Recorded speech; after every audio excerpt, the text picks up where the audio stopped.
Happy Friday, everybody. I'm Tammy from Acclaimed. And I'm Kevin from Acclaimed. And we have Annie from Acclaimed, who's our Annie. featured employee of the month. There you go. Annie is our office pup, and she's in today and sharing her love and sharing her joy. Look at this. You're so funny, Annie. Thanks to we rub. All right. So we meet weekly for the Facebook Lives, and we share conundrums and tackle questions that clients have and people that we don't know yet. And get to meet on questions. And so, Kevin, the question is signed from to modulate or not to modulate? To modulate or not to modulate. Okay. Yeah, you ready for it? I'm ready. Okay. It's right there. Ooh, it's like a cliffhanger. I'm in suspense. Dear Kevin, my furnace is getting quite old and I've been researching the best type of furnace to replace it with. I've noticed some great comments on modulating furnaces, but they seem to be quite a bit more expensive than a regular high-efficiency furnace. Is the investment worth it? Signed, to modulate or not to modulate? Well, that's a clever signed name, by the way. So yeah, modulating furnace is the most expensive type of furnace to get. Okay. And it's the most expensive to get. It's got the most technology in it, and it kind of has the best comfort kind of rating too. So the way that a modulating furnace works, first of all, is instead of the furnace coming on at its peak capacity, so most people have a furnace, you turn it on, it comes on in one heat setting, it comes on in one blower setting where the air is blowing through the vents. So modulating starts out heating your house at about 40%.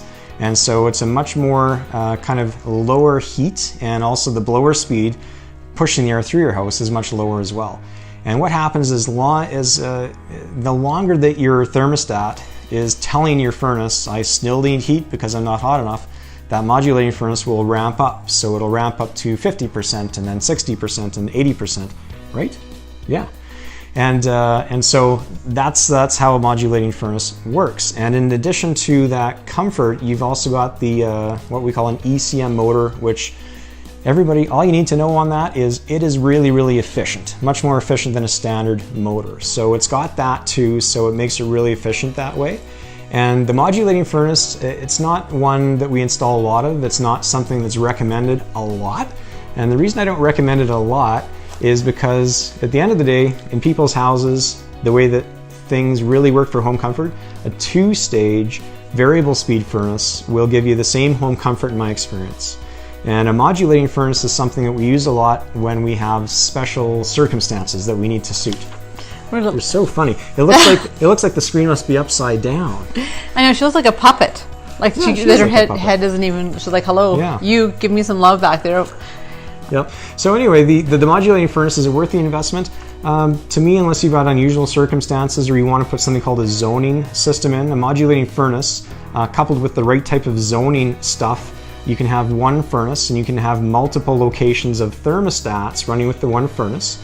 And because it will go from 40% up to 100%, it's really good at controlling things. And it's also got what's called a communicating controller. So you can think of it as a much more sophisticated electronics and brain to the system that can communicate directly with specific thermostats and specific air conditioners and that type of thing.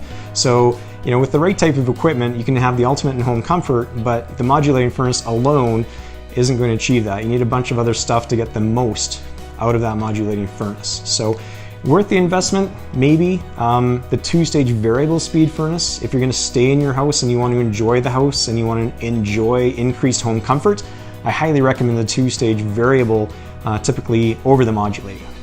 So now, why would people how would someone move, what would be the advantage of doing the modulating? Like, really, it sounds like the 2-stage is the biggest bang for your buck. Yeah, I definitely think the 2-stage variable speed is definitely the biggest bang for your buck, because you still get that super, super efficient and quiet motor. And it comes on much lower setting, about 60% to heat your house, so you hardly hear it either. And the difference is not lots, it's negligible. And to me, anytime you have the more advanced and the more intricate and the more expansive the electronics and the electronic brain needs to be to control something, inherently it's also going to be a little less reliable. And less reliable and more expensive to fix. More expensive to fix. So all of those things. And at the end of the day, the biggest thing it comes down to me to is you're going to pay more money for something that's more complex But at the end of the day, it's not going to increase the home comfort any more than if you put a 2-stage variable in. Okay. And Annie's now gone. Yeah.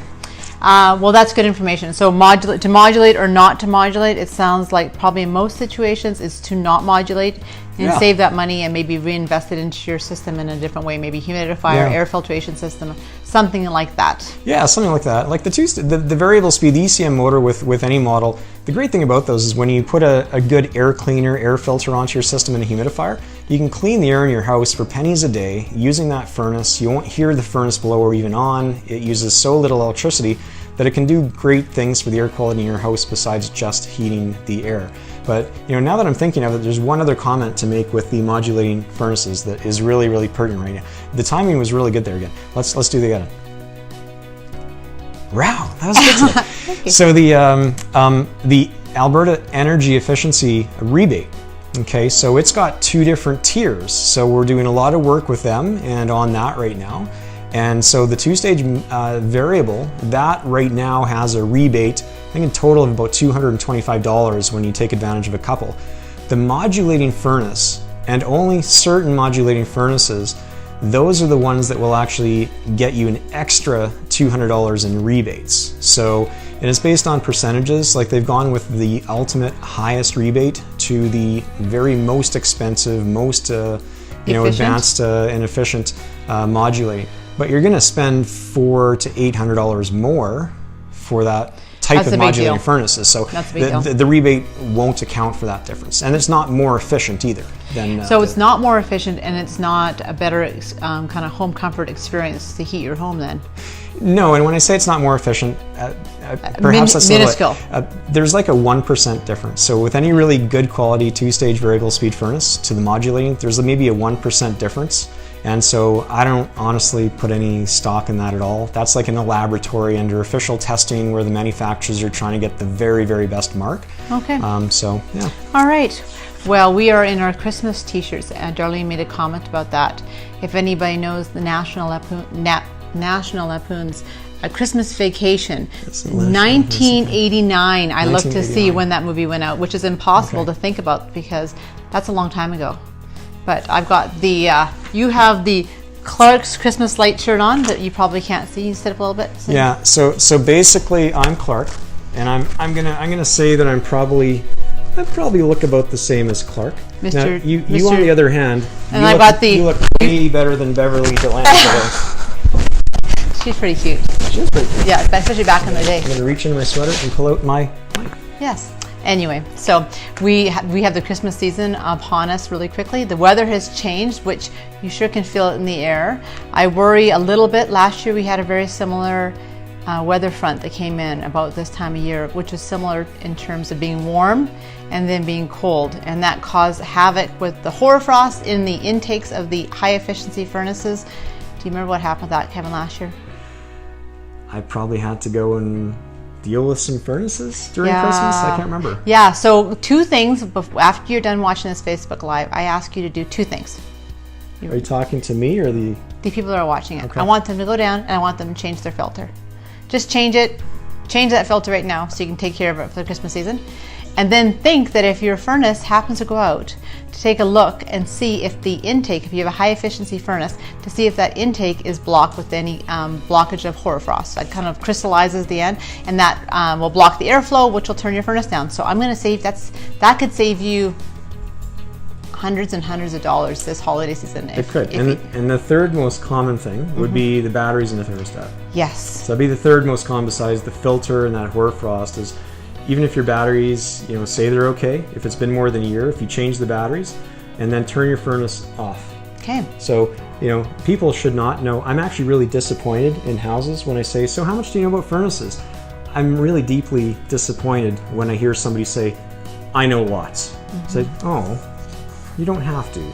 That's our job. You should spend your time knowing other things. But most people don't know that there's a computer board inside of the furnace, and it's a very, very big, high, complex computer board. So when your computer crashes, ultimately you turn it off, you turn it on, and you cross your fingers, it's going to come back on. Your furnace, if you turn the power off to your furnace, leave it off for 5 minutes, turn it back on, oftentimes that will reset itself and that will kind of correct the problem too. So those are kind of the 4 things to try. Bring up Annie back. I see that Butler Plumbers like the addition of Annie. Annie's a bit of a celebrity in our world because Kevin got a cute little outfit for her. Excuse me. For the Acclaimed matching shirt, and one of these days we'll see pictures. We'll show some pictures on Facebook Live. There are some pictures on Facebook that have the little matching outfit. Yeah, it's really cute. It's really cute.